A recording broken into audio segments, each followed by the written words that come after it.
আমাদের আজকের আলোচনার টপিকটা হচ্ছে মুসলিম নারীর পোশাক। মুসলিম নারীর পোশাকের মধ্যে হিজাবের ব্যাপারটাও চলে আসে। আল্লাহ সুবহানাহু ওয়া তাআলা নারী এবং পুরুষ উভয়কেই পোশাক পরার নির্দেশ দিয়েছেন। আর পর্দার হুকুমও নারী পুরুষ উভয়ের জন্যই। সূরা নূরের ৩০ নম্বর আয়াতে আল্লাহ সুবহানাহু ওয়া তাআলা প্রথমে পুরুষকে চোখের পর্দা করার নির্দেশ দিয়েছেন এবং ৩১ নম্বর আয়াতে নারীকে চোখের পর্দা করার নির্দেশ দিয়েছেন, চোখের দৃষ্টি সংযত রাখার নির্দেশ দিয়েছেন। তো আজকে নারীর পোশাক এবং পর্দার বিধান নিয়ে আমরা আলোচনা করব ইনশাআল্লাহ। প্রথম যে আয়াতটি সূরা নূরের মধ্যে আমরা নারীর পর্দার এবং পোশাকের আলোচনা যেহেতু করছি, সেই আয়াতগুলো এবং সেই হাদিসগুলো আমরা এখানে আলোচনা করব ইনশাআল্লাহ। আল্লাহ সুবহানাহু ওয়া তাআলা বলছেন, ওয়াকুল লিল মুমিনাতি ইয়াকদুদনা মিন আবসারিহিন্না ওয়া ইয়াহফাযনা ফুরুজাহুন্না ওয়া লা ইউবদিনা যিনাতাহুন্না ইল্লা মা যাহারা মিনহা। আর হে রাসূল, আপনি মুমিন নারীদেরকে বলে দিন তারা যেন তাদের দৃষ্টিকে সংযত রাখে এবং তারা যেন তাদের লজ্জাস্থানের হেফাজত করে এবং তারা যেন তাদের সৌন্দর্য প্রকাশ না করে শুধু সে অংশ ছাড়া যেটা নিজে নিজেই প্রকাশিত হয়। ওয়ালিয়াদরিবনা বিখুমুরিহিন্না আলা জুয়ুবিহিন্না ওয়ালা ইউবদিনা যিনাতাহুন্না ইল্লা লিবুউলাতিহিন্না। আর তারা যেন তাদের বক্ষদেশের উপর ওড়না ঝুলিয়ে দেয় এবং তারা যেন তাদের সৌন্দর্য প্রকাশ না করে শুধু কিছু ব্যক্তি ছাড়া, যেমন তাদের স্বামী, আও আবাইহিন্না এবং তাদের বাবা, আও আবাইবুউলাতিহিন্না অথবা তাদের স্বামীদের বাবা, আও আবনাইহিন্না অথবা তাদের পুত্র সন্তান, আও আবনাইবুউলাতিহিন্না অথবা তাদের স্বামীদের পুত্র সন্তান, আও ইখওয়ানিহিন্না অথবা তাদের ভাই, আও বানি ইখওয়ানিহিন্না অথবা ভাইয়ের পুত্রগণ, আও বানি আখাওয়াতিহিন্না অথবা তাদের বোনদের পুত্রগণ, আও নিসাইহিন্না অথবা তাদের নারীরা নারীদের সামনেও সৌন্দর্য প্রকাশ করতে পারবে, আও মা মালাকাত আইমানুহুন অথবা তাদের দক্ষিণ হস্ত যাদের মালিক হয়েছে, আও ইত্তাবিঈনা গায়রি উলিল ইরবাতি মিনার রিজাল আও ইত্তিফল আল্লাযীনা লাম ইয়াযহারু আলা আওরাতিন নিসা। অথবা পুরুষদের মধ্যে যারা ছোট্ট শিশু অথবা নারীদের বিষয় সম্পর্কে অবহিত নয় এমন। ওয়ালা ইয়াদরিবনা বিআরজুলিহিন্না এবং তারা যেন তাদের পদাঘাত দিয়ে চলাফেরা না করে, লিয়া'লামা মা ইউখফিনা মিন যিনাতিহিন্না যেন তাদের যে গোপন সৌন্দর্য থাকে সে সৌন্দর্যটা যেন প্রকাশিত না হয়, মানুষের কাছে মানুষ জেনে না ফেলে। অর্থাৎ তাদের জুতার যে আওয়াজ ঠকঠক করে তারা যেন চলাফেরা না করে। ওয়াতুবু ইলাল্লাহি জামিআন আইয়ুহাল মুমিনুন লাআল্লাকুম তুফলিহুন। আর হে মুমিনরা, তোমরা সকলেই আল্লাহর কাছে তওবা করো যেন তোমরা সফলকাম হও। সূরা নূরের ৩১ নম্বর আয়াতে আল্লাহ সুবহানাহু ওয়া তাআলা নারীদের সৌন্দর্য প্রকাশের বিষয়টা তুলে ধরেছেন যে তাদের পর্দা করাটা ফরজ, তাদের চোখকে সংযত রাখা, নিজের চোখের পর্দাও তাদের করতে হবে এবং তাদের শরীরের সৌন্দর্যকেও ঢেকে রাখতে হবে। তবে তাদের স্বামী এবং আরও কিছু মাহরাম ব্যক্তি আছে যে মাহরামের পূর্ণ আলোচনা এখানে উল্লেখ করা হলো, তাদের কাছে পূর্ণ পর্দার প্রয়োজন নেই। তো এটা নিয়ে আসলে আরও আলোচনা আছে। তারা কি তাদের সকল শোভা সৌন্দর্য মাহরাম পুরুষদের কাছে প্রকাশ করতে পারবে? উত্তর হচ্ছে যে না। কিন্তু তারা আপাদমস্তক তাদের সৌন্দর্যকে ঢেকে রাখার যে নির্দেশনা আল্লাহ দিয়েছেন, সেই নির্দেশনা সকল পুরুষদের ক্ষেত্রে প্রযোজ্য, শুধুমাত্র স্বামী এবং নির্দিষ্ট কিছু মাহরাম ছাড়া। স্বামী এবং স্ত্রী তাদের মধ্যে কি কোনো পর্দা থাকবে? উত্তর হচ্ছে যে না, তাদের মধ্যে সেইভাবে পর্দা থাকবে না, কারণ তাদের পারস্পরিক সম্পর্কের এবং তাদের মধ্যকার যে ইন্টিমেসি আছে সেটি আল কোরআন তুলে ধরেছে একদম ক্লিয়ারলি। হুন্না লিবাসুল লাকুম ওয়া আনতুম লিবাসুল লাহুন্না, তোমরা তাদের পোশাক, তারা তোমাদের পোশাক। অতএব স্বামী স্ত্রীর মধ্যে কোনো ভেদাভেদ নেই। এই জন্যে স্বামী স্ত্রী যখন নির্জনে থাকবে তখন তারা একে অপরের জন্য ফ্রি হয়ে যেতে পারবে, তাতে কোনো সমস্যা নেই। কিন্তু অন্য মাহরামদের সাথে যে জিনিসগুলো সে দেখাতে পারবে সেটা হচ্ছে যেমন তার মাথার চুল, তার মুখমণ্ডল, তার কান ইত্যাদি। স্বাভাবিকভাবে যে জিনিসগুলো তার অন্য পুরুষদের কাছে ঢেকে রাখতে হয় সেগুলো সে মাহরামদের কাছে প্রকাশ করতে পারবে। কিন্তু তার যে সতর, মূল সতর, সেটা কিন্তু সবার কাছে ঢেকে রাখতে হবে। তার বাবা, তার চাচা, তার মামা, সবার সামনে তাকে শালীনভাবে আসতে হবে, সবার সামনে তাকে শালীনভাবেই আসতে হবে। তার স্বাভাবিক সৌন্দর্য বলতে আসলে বোঝানো হয়েছে এখানে তার মুখমণ্ডল, তার মাথা, চোখ, কান ইত্যাদি, হাত, এগুলো সে প্রকাশ করতে পারবে। এটা নিয়ে আমরা আরও ডিটেলস আলোচনা করব। এখানে সূরা আল আহজাবের 59 নম্বর আয়াত, 59, এই আয়াতটাও মেয়েদের হিজাব সম্পর্কিত। আল্লাহ সুবহানাহু ওয়া তাআলা বলছেন, ইয়া আইয়ুহান নাবিয়্যু কুল লিআজওয়াজিকা ওয়া বানাতিকা ওয়া নিসাইল মুমিনিন ইউদনিনা আলাইহিন্না মিন জালাবিবিহিন্না যালিকা আদনা আন ইউরাফনা ফালা ইউযাইন।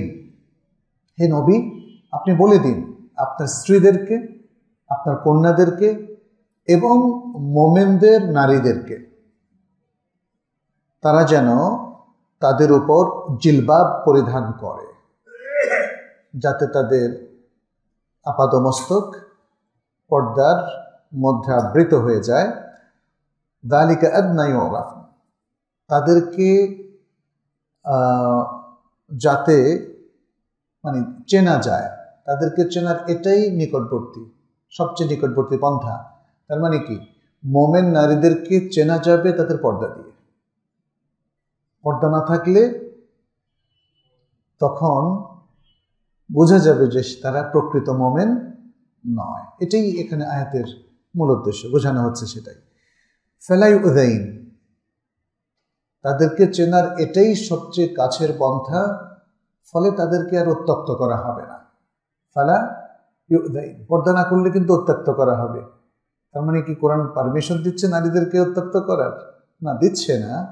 কোরআন একটা বাস্তবতা তুলে ধরছে যে নারীরা পর্দা করে না, তাদেরকে বখাটে ছেলেরা ডিস্টার্ব করে কি না? কোরআন সে বাস্তবতা তুলে ধরেছে। কিন্তু পর্দা নারীর ভূষণ, তার অলংকার এবং তার প্রোটেকশন। ফলে যে নারীরা পর্দা করে তাকে সাধারণত কেউই উত্ত্যক্ত করে না, বখাটেরাও না, অমুসলিমরাও না। এটার একটা মূল কারণ হচ্ছে পর্দা নারীর সম্ভ্রান্ত হওয়ার একটা আলামত। ফলে সম্ভ্রান্ত নারীকে উত্ত্যক্ত করার মতো সাধারণত কেউ সাহসী হয় না। তো একথাই আল্লাহ তাআলা এখানে তুলে ধরেছেন, যালিকা আদনা আন ইউরাফনা ফালা ইউযাইন ওয়া কানা আল্লাহু গফুরার রাহিমা। আর আল্লাহ তো ক্ষমাশীল এবং করুণাময়। আগের একটা আয়াতে যেটা সূরা নূরের মধ্যে আমরা বললাম, ওয়ালা ইয়াদরিবনা বিআরজুলিহিন্না লিয়ুলামা মা ইউখফিনা মিন জিনাতিহিন্না, এখানে নারীদেরকে ইভেন মানে এতটা সূক্ষ্মভাবে পর্দা মেনটেন করার কথা বলা হচ্ছে যাতে তাদের জুতার আওয়াজটাও অন্য পরপুরুষ শুনতে না পায়। এই জন্য দেখবেন যে আধুনিকা নারী এবং যারা হয়তো পর্দা না বরং অন্য পুরুষদেরকে আকর্ষণ করতে চায়, তারা কিন্তু হিল পরে, উঁচু হিল পরে, এবং সেই হিলের কারণে তাদের ভেতরকার অব্যক্ত অথবা অপ্রকাশিত সৌন্দর্যটাও প্রকাশিত হয়। তাদের চলাফেরার মধ্যে মানে হয়তো আওয়াজ, শুধু আওয়াজটাই এখানে মেন উদ্দেশ্য না। হিল পরার কারণে নারীদের তাদের শরীরের অঙ্গভঙ্গির মধ্যেও হয়তো একটা যেটা তৈরি হয় সেটা অন্য পুরুষকে আকর্ষণ করতে পারে। ফলে আল্লাহ সুবহানাহু ওয়া তাআলা কোরআনে সেটা একদম নিষেধ করে দিয়েছেন যে এভাবে চলাফেরা করা যাবে না। আচ্ছা, পর্দা লঙ্ঘন করা এটা নারীদের জন্য কি পরিমাণ পাপের কাজ সেটা আমরা একটু আলোচনা করব। এখানে আল্লাহ সুবহানাহু ওয়া তাআলা তিনি তাবাররুজকে আল্লাহর নাফরমানি বলে অভিহিত করেছেন। এখানে যেমন সূরা আল আরাফের 27 নম্বর আয়াতে আল্লাহ তাআলা বলছেন, ইয়া বানি আদামা লা ইয়াফতিনান্নাকুমুশ শাইতানু কামা আখরাজা আবাওয়াইকুম মিনাল জান্নাহ। হে বনি আদম, তোমাদেরকে শয়তান যেন কোনো ফিতনায় না ফেলে, শয়তান যেন তোমাদেরকে ফিতনায় না ফেলে, যেমনিভাবে শয়তান তোমাদেরকে তোমাদের বাবা এবং মাকে অর্থাৎ আদম এবং হাওয়া আলাইহিমুস সালাম এই দুজনকে জান্নাত থেকে বের করে দিয়েছে। কারণ শয়তানের প্ররোচনায় তো তারা আল্লাহর নির্দেশটা লঙ্ঘন করেছেন। ফলে জান্নাত থেকে বের হওয়ার পেছনে কাজ করেছে কে? শয়তান। ঠিক দুনিয়াতেও শয়তান কিন্তু আমাদেরকে ফিতনার মধ্যে ফেলছে, আমাদের পুরুষদেরকে এবং নারী উভয়কে। সে কথায় আল্লাহ তাআলা বলছেন, হে বনি আদম, শয়তান যেন তোমাদেরকে ফিতনায় না ফেলে, যেভাবে ফিতনায় ফেলেছিল তোমাদের বাবা এবং মাকে, দুজনকেই সে শয়তান জান্নাত থেকে বের করে দিয়েছিল। ইয়ানজিউ আনহুমা লিবাসাহুমা লিউরিয়াহুমা সাওআতিহিমা, সে তাদের দুজন থেকে তাদের লেবাসকে রিমুভ করেছিল, খুলে নিয়েছিল সে কি নিজ হাতে না, বাট ও যে আল্লাহর নিষিদ্ধকৃত যে কাজটা তারা করেছে সেই কাজের কারণে তাদের জান্নাতের লেবাস খসে গিয়েছিল এবং তাদেরকে পৃথিবীতে পাঠিয়ে দেওয়া হয়েছে। ফলে তারা তখন তাদের সতরকে ঢাকতে পারেননি, সেটা প্রকাশ হয়ে পড়েছিল। ইন্নাহু ইয়ারাকুম হুয়া ওয়া কাবিলুহু মিন হাইথু লা তারাউনাহুম, সে তোমাদেরকে এবং তার কাবিল মানে তার সাঙ্গপাঙ্গ, শয়তানের সাঙ্গপাঙ্গ তো জিন, কানা মিনাল জিন্নি, তাই না? কোরআন বলছে ইবলিস জিন সম্প্রদায়ের অন্তর্ভুক্ত এবং তার সাঙ্গপাঙ্গরাও জিন সম্প্রদায়ের। অতএব আমরা তাদেরকে দেখি না, তারা আমাদেরকে দেখে। ইন্না জাআলনা শায়াতিনা আউলিয়া লিল্লাযিনা লা ইউমিনুন, নিশ্চয় আমরা শয়তানকে সেই সব লোকদের বন্ধু হিসাবে নির্ধারণ করে দিয়েছি যারা ঈমান রাখে না, যারা ঈমান পোষণ করে না। আচ্ছা, ইবনে কাসির এখানে বলেন এই আয়াতের তাফসিরে যে আল্লাহ সুবহানাহু ওয়া তাআলা বনি আদমকে ইবলিস এবং তার সাঙ্গপাঙ্গ থেকে সতর্ক করছেন। আল্লাহ সুবহানাহু ওয়া তাআলা এই আয়াতে বনি আদমকে সতর্ক করছেন এবং তাদেরকে স্পষ্ট করে দিচ্ছেন যে শয়তান হচ্ছে বনি আদমের পুরাতন শত্রু। শয়তান বনি আদমের পুরাতন শত্রু, কারণ সে প্রথম থেকেই আদম আলাইহিস সালামের বিরুদ্ধে লেগেছিল কিভাবে তাকে দিয়ে আল্লাহর নির্দেশটাকে লঙ্ঘন করা যায়। ফলে তাকে এমন কিছু তারা করিয়েছে যে কারণে আল্লাহ সুবহানাহু ওয়া তাআলার নির্দেশ লঙ্ঘনের কারণে জান্নাত থেকে আদম এবং তার স্ত্রী দুজনকে বের করে দিলেন। এবং এটা ছিল আসলে মূলত আল্লাহ সুবহানাহু ওয়া তাআলার একটা হিকমত, যেভাবে তিনি মানুষকে প্রথম জান্নাতে স্থাপন করলেন, আদমকে সেখান থেকে বের করলেন, দুনিয়া স্থাপন করলেন, এই দুনিয়াকে দারুল ইবতিলা বা দারুল বালা, ট্রায়াল কিংবা পরীক্ষার জায়গা হিসেবে বানালেন এবং তাকে এটা বুঝালেন যদি সে আল্লাহর নির্দেশ মানে তাহলে আবার তার স্থান হবে সেই স্থান যে স্থানে প্রথমে তাকে জায়গা দেওয়া হয়েছিল। সুতরাং তাবাররুজ বা মানে পোশাক থেকে নিজেকে মুক্ত করে ফেলা, এটা মূলত আল্লাহর নফরমানির কারণে হয়, এবং এটা হলো শয়তানের প্ররোচনা বা শয়তানের ধোঁকা, শয়তানের মাধ্যমে এটা হয়। দ্বিতীয় হচ্ছে মেয়েদের ক্ষেত্রে পর্দা না করা এবং নিজেদেরকে খোলামেলা ভাবে উপস্থাপন করা, এটা আযাবের কারণ, মেয়েদের ভয়াবহ শাস্তির কারণ। সহিহ মুসলিম আবু হুরায়রা রাদিয়াল্লাহু তাআলা আনহু থেকে একটা হাদিস বর্ণনা করছেন, নবী সাল্লাল্লাহু আলাইহি ওয়াসাল্লাম বলেছেন, সিনফান মিন আহলিন নার, দুই প্রকার জাহান্নামের মানুষ আছে, লাম আরাহুমা, যাদেরকে আমি এখনো দেখি নাই। এটা কে বলছেন? নবী সাল্লাল্লাহু আলাইহি ওয়াসাল্লাম। জাহান্নামের দুই প্রকার লোককে এখনো আমি দেখি নাই। কারা তারা? কাউবুন মাআহুম সিয়াত, একদল মানুষ যাদের হাতে ব্যাত, কাআদনাবিল বাকার, এই যে গাভীর লেজের মতো তাদের হাতে থাকে ব্যাত, ইয়াদরিবুনা বিহান নাস, সেটা দিয়ে তারা মানুষকে প্রহার করে। অনেকেই বলেন এরা হলো শাসকদের নিরাপত্তা প্রহরী, পুলিশ, এই টাইপের লোক আর কি। এদের কাজ হচ্ছে মানুষকে পেটানো। একটা সময় তো এরকমই ছিল, তাদের হাতে ছিল ব্যাত। ও নিসাউন কাসিয়াত আরিয়াত মুমিলাত মাইলাত, এবং একদল মানুষ যারা কাসিয়াত, পোশাক পরিহিতা। কাসা ইয়াকসু মানে হচ্ছে যিনি পরিধান করেন, তাহলে কাসিয়াত পোশাক পরিহিতা নারী, আরিয়াত কিন্তু নগ্ন, পোশাক পরিহিতা নগ্ন নারী, মুমিলাত মাইলাত, যারা অন্যদেরকে নিজেদের প্রতি আকর্ষণ করে এবং নিজেরাও অন্যদের প্রতি আকর্ষণ বোধ করে। এখানে নবী সাল্লাল্লাহু আলাইহি ওয়াসাল্লাম আজকের তথাকথিত আধুনিক বেপর্দা নারীদের চরিত্র এবং বৈশিষ্ট্য তুলে ধরেছেন। এরা পোশাক পরে নামে মাত্র, এটাকে পোশাক বলা যায় না। ফলে একদিকে তারা কাসিয়াত, অন্যদিকে তারা আরিয়াত। আরি মানে নগ্ন, উলঙ্গ। আবার মুমিলাত, তারা যখন উগ্র প্রসাধনী ব্যবহার করে কিংবা তারা যখন বেপর্দা হয়, সাজসজ্জা করে, এর উদ্দেশ্য হলো পরপুরুষকে আকর্ষণ করা, তাই না? নারীকে আজকের বিশ্ব পণ্য হিসেবে উপস্থাপন করছে। সে অ্যাডভার্টাইজ থেকে আরম্ভ করে নাটক, সিনেমা কিংবা এমনকি আমরা দেখি যে একটা যেমন টয়োটা কোম্পানি কিংবা এরকম কোম্পানির যে অ্যাডভার্টাইজ, সেখানেও তারা নারীকে নিয়ে আসছে এবং নারীকে খুবই অশ্লীলভাবে এবং আপত্তিজনকভাবে উপস্থাপন করা হয়। নারীরা হয়তো অনেক টাকার বিনিময়ে নিজেকে এভাবে তারা পুরুষদের সামনে উপস্থাপন করে, যেটি পরিপূর্ণভাবে ইসলামী শরিয়তের সুস্পষ্ট লঙ্ঘন এবং অনেক বড় অপরাধ।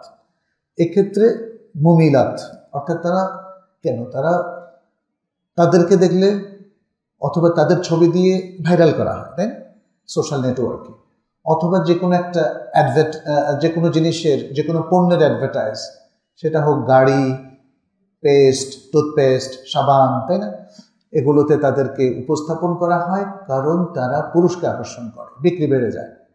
এটা হলো মুমিলাতের অর্থ। মুমিলাত। মাইলাত, অ্যাট দ্য সেম টাইম তারা নিজেরাও কিন্তু যে মানুষকে আকর্ষণ করে, পরপুরুষকে, তাহলে সে নিজেও আকর্ষণ বোধ করে। এই চারটা বৈশিষ্ট্য তাদেরকে জাহান্নামী বানিয়ে দেয়। সে কথাটা রাসূল সাল্লাল্লাহু আলাইহি ওয়াসাল্লাম এখানে বলেছেন। তাদের উদাহরণটাও দিয়েছেন, রুউসুহুন্না কাআসমিনাতিল বুখতাল মাইলা, ওটের যে কুঁজো বাঁকার মতো তাদের মাথার উদাহরণ দেওয়া হয়েছে, তাদের চুলের বেনুনি কিংবা ডিজাইন। লা ইয়াদখুলনাল জান্নাহ ওয়ালা ইয়াজিদনা রিহাহা, তারা জান্নাতে প্রবেশ করবে না এবং জান্নাতের গন্ধও তারা পাবে না। জান্নাতে প্রবেশ করবে না এবং জান্নাতের গন্ধ পাবে না। এবং হাদিসের শেষে বলা হচ্ছে ওয়া ইন্না রিহাহা লা ইউজাদু মিন মাসিরাতি কাযা ওয়া কাযা, অথচ জান্নাতের গন্ধ অনেক দূর থেকেও এটার গন্ধটা পাওয়া যায়। তার মানে হচ্ছে জান্নাতে তো যাবেই না, তার ধারে কাছেও যেতে পারবে না। রাসূল সাল্লাল্লাহু আলাইহি সাল্লামের পক্ষ থেকে এটা খুব বড় ধরনের একটা ওয়াইদ, একটা সতর্ক বার্তা, একটা ভয়ের সংবাদ সেই সব নারীদেরকে দেওয়া হচ্ছে যারা পর্দা করে না। ইমাম নববী রাহিমাহুল্লাহ তিনি বলেন, এই হাদিসটা হলো মিন মুজিজাতিন নবুওয়াহ, নবী সাল্লাল্লাহু আলাইহি সাল্লামের একটা মুজিজার আলামত। এটা একটা মুজিজা। তিনি কিভাবে জানলেন এই তথ্যটা? এটা আল্লাহ তাআলা তাকে জানিয়েছেন, আর এটাই হলো মুজিজা যে আল্লাহ তাকে জানিয়েছেন, অতএব তিনি এটা নিজের বুদ্ধি থেকে বলেননি অথবা অন্য কোনো মানুষের কাছ থেকেও তিনি জানেননি। তো ইমাম নববী বলছেন, ফাকাদ ওয়াকাআ হাদানিস সিনফান ওয়া হুমা মাওজুদান, এই যে দুই প্রকার নারী যাদেরকে নবী সাল্লাল্লাহু আলাইহি সাল্লাম দেখেননি, এখন কি তারা আছে কিনা? আছে। ফলে নবী সাল্লাল্লাহু আলাইহি সাল্লাম তিনি যেই তথ্যটা পরিবেশন করেছিলেন বহু আগে, সেটা আজকে বাস্তব হয়ে আমাদের সামনে প্রতিভাত হয়েছে। এটাই হচ্ছে নবী সাল্লাল্লাহু আলাইহি সাল্লামের মুজিজা। এবং এই হাদিসের মধ্যে নবী সাল্লাল্লাহু আলাইহি সাল্লাম এই দুই প্রকার লোকের তিনি নিন্দা করেছেন, নিন্দা জ্ঞাপন করেছেন, আর এভাবেই নারীদের, খারাপ নারীদের বৈশিষ্ট্য তিনি তুলে ধরেছেন। তৃতীয়, নারীদের বেপর্দার যে বিষয়টা কোরআন সুন্নায় উঠে এসেছে, এটা আরেকটা আয়াত, সূরা আল আহজাবের 32 এবং 33 নম্বর আয়াত।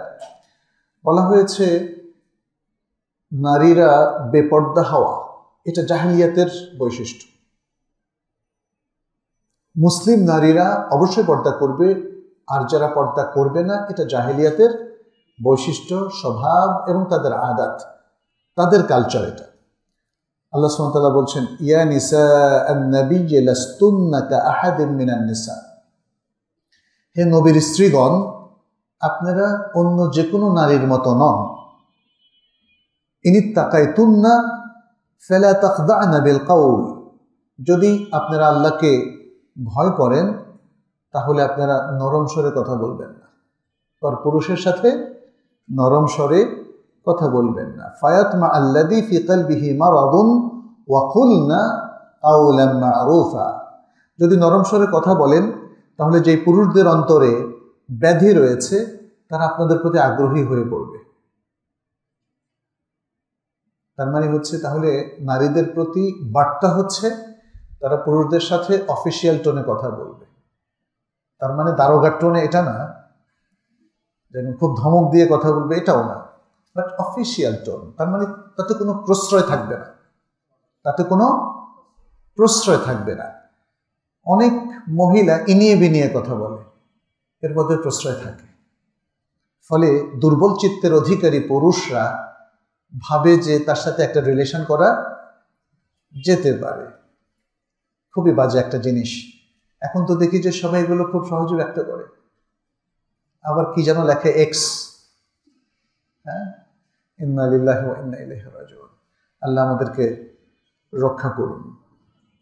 নারী পুরুষের সম্পর্কটা এখন নানা ধরনের মাত্রা পেয়ে গেছে।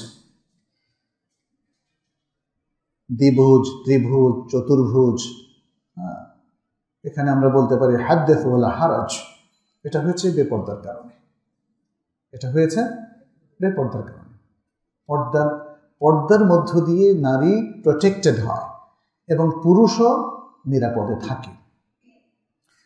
কিন্তু কখনো যদি কেউ বলেন যে পর্দানশীল নারীদের মধ্যে তো কিছু ত্রুটি পাওয়া যায়, হ্যাঁ পাওয়া যায়। কিছু খারাপ নারী যদি পর্দা করে তাহলে দোষটা কি পর্দার না খারাপ নারীর? বলেন তো। অনেক মানুষ বলে যে পর্দানশীল নারীদের মধ্যে খারাপ দেখেছি, সেটার দোষটা কি তাহলে পর্দার উপর পড়বে? অনেক মানুষ বলে যে দাড়িওয়ালা অনেক মানুষকে দেখি যে ব্যবহার খারাপ, দোষটা কি দাড়ির না ওই ব্যক্তির? বলেন তো। মুসলিম নামধারী অনেক মানুষ ধোঁকাবাজ, দোষটা কি ইসলামের নাকি ওই ব্যক্তির? সুবহানাল্লাহ। মানুষ বুঝে, কিন্তু মানুষ ফোকাসটা অন্যদিকে চালাকি করে নিয়ে যায়। মানে দোষটা দিতে চায় দাড়ির, দোষটা দিতে চায় পর্দার, দোষটা দিতে চায় ইসলামের। এটা আসলে সঠিক নয়। আচ্ছা, এখানে তাহলে কি বললেন? ওয়াকুলনা কাউলাম মারুফা, তোমরা সঠিক কথা বলো, ভালো কথা বলো। মেয়েদেরকে বলছেন তোমরা ভালো কথা বলো। ওয়াকারনা ফি বুয়ুতিকুন্না ওয়ালা তাবাররুজনা তাবাররুজাল জাহিলিয়াতুল উলা, আর তোমরা তোমাদের গৃহে অবস্থান করো আর প্রথম জাহেলি যুগের মতো তোমরা বেপর্দা হইও না, নিজেদেরকে প্রকাশ করো না। وأقمنا الصلاة وآتينا الزكاة وأطعنا الله ورسوله, আর তোমরা সালাত কায়েম করো, যাকাত দাও, আল্লাহ এবং তার রাসূলের ইতাআত করো, আনুগত্য পোষণ করো। ইন্নামা ইউরিদুল্লাহু লিইউযহিবা আনকুমুর রিজসা আহলাল বাইতি ওয়া ইউতাহহিরাকুম তাতহীরা। আল্লাহ তো শুধু চান তোমাদের থেকে, হে আহলে বাইত, অপবিত্রতাকে যেন দূর করে দেন এবং তোমাদেরকে যেন পূর্ণ মাত্রায় পবিত্র করে দেন।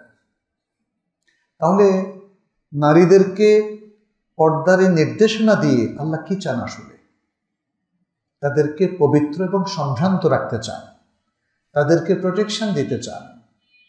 কিন্তু যারা পর্দা বিরোধী তারা সবসময় ফোকাসটা কোন দিকে নিয়ে যায়?